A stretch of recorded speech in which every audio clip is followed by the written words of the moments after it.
reka ngushimire cyane ukomeje kudutega amatwi iki gitondo cy'amahoro, igitondo cy'umugisha. Reka nongere ngushimire ukomeje kudukurikira ku mbuga nkoranyambaga zacu za Bizaza TV. Reka ngushimire ukomeze no kudukurikira ukora subscribe button ndetse na share, like ndetse na comment muri iki gitondo. Reka ndi kumwe na mwanafunzi waramutse.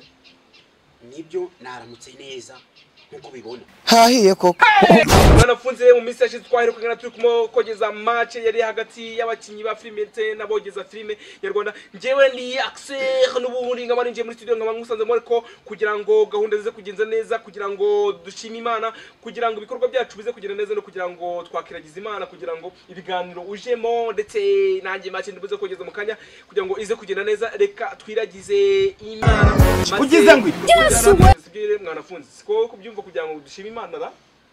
nibyo tugomba kwiragiza Imana aho tujya hose, mu byo dukora byose, ikintu cyose dutekereza, kuko kiba kiyobowe n'Imana. Ariko gusa nubwo hari abahanga batabyemera, Dr.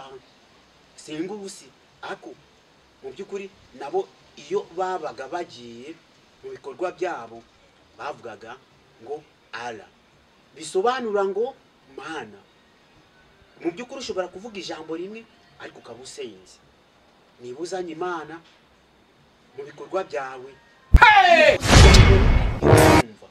mu by'ukuri bavuga ngo imenya icyo ukeneye utarayibwira. Niyo mpamvu nawe ugomba gusenga, ariko ugasenga nk'umuntu w'umuhanga, atari bariya bagenda bishushanya muri iyi minsi.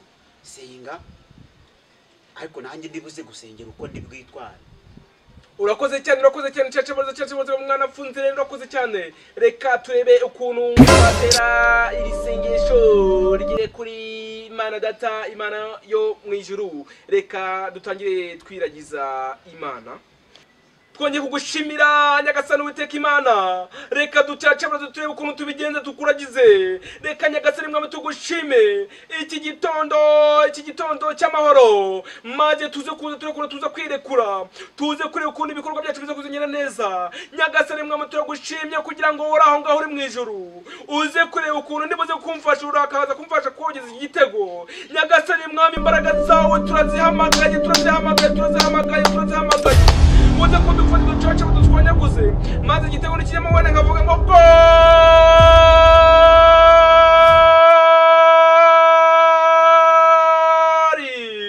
Nyagasani caca barazizokora kuze kuzimfasha mazizihema baza kudukugira maze kumva neza, maze bize guturagurika, maze ducana gutwanya gutagura, maze bize gukuragurika. Nyagasani mwamaze ibikorwa byacu tuze kubireba, tuze kubifatanya. Nyagasani mwamaze kubirinda, ari uze kutubura intambwe zawe, maze Nyagasani mwamaze kurinda abatima b'abadayimoni mu izina rya Yesu. Bararehe maze baza kugenda birukanga, maze biva muri studio, maze ibikorwa byano tuza kugeza match zo kugenda neza, maze nituba igitego, maze kugenda neza. Nyagasani mwami tubigusabye twizeye izina ryawe, amen. Reka dukomeze dushima Imana. Mwanafunzi nawe warebeka ukuntu ibigenza icyo rikagera kugira ngo ibikorwa bize kugenda neza, maze studio turimo ize kuba ifite umugisha. Namu ushobora byose, uri hejuru mu ijuru mu universe, hahiye koko byose aho dusanga ni umugabane wacu dutuyeho. Mwami kuri uyu mubumbe muri universe hejuru cyane, ndimo nkusaba kugira ngo uzane intego zose, ukomereze utunyangingo twose tungize, kugira ngo nanjye bashe gukomera mwami mu nama zawe. Kandi ikiri mu isanzure gishobora kuba cyangirira akamaro nacyo ntukibagirwe, kizane ukimereze, nk'uko bavuga ngo Imana ireberera imbwa ntihumbya, nanjye ndeberera mbere nk'aho umwami ugize ngo ndahita mvuga ku mbwa iyi animale iramoka ijimotse ibigusenga mwami ijimotse dore nko muri aya majwi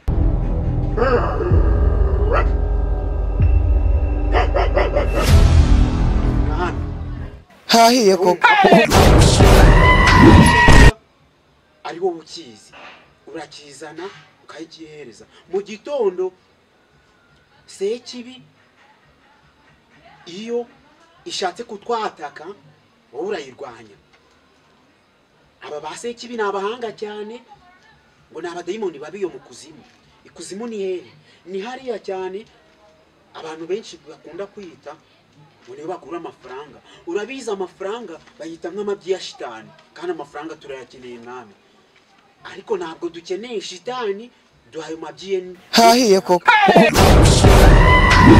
aba bahanga b'abadayimoni cyane bakunda kuza bazana uburakari bagashaka kutwangiza ako wowe ukaturindisha inyaji nyinshi hahiye koko girika mwami komeza uturindire seriya zose organisme twese tuwe ku isi udushire attraction surrounding zose zitugize mwami uze kuba wazirindisha imbaraga zawe protection zose zishoboka ntabwo twakwindisha intwaro ni wowe ahubwo tugize intwaro yacu manuka uve mu isanzure hejuru nkuko nabigusabye uze uzane materiel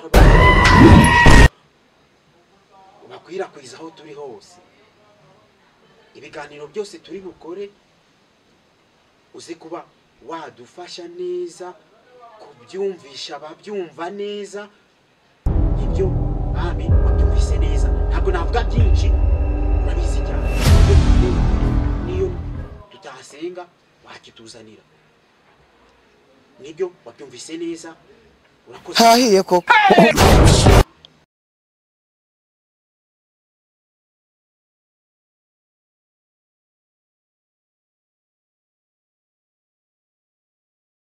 ntabwo bishoboka wibeshye cyane uhindura inzira kuko wibeshye cyane ubona Dorine umukobwa mwiza nka Dorine ikibazo cyiza Ngomanzi koko mbona waturamye hari umusista natangiye kubona muri uyu mujyi ni mwiza sha inyuma none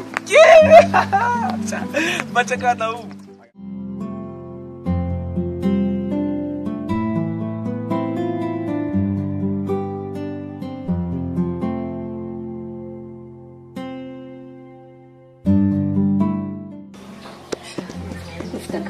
Keza.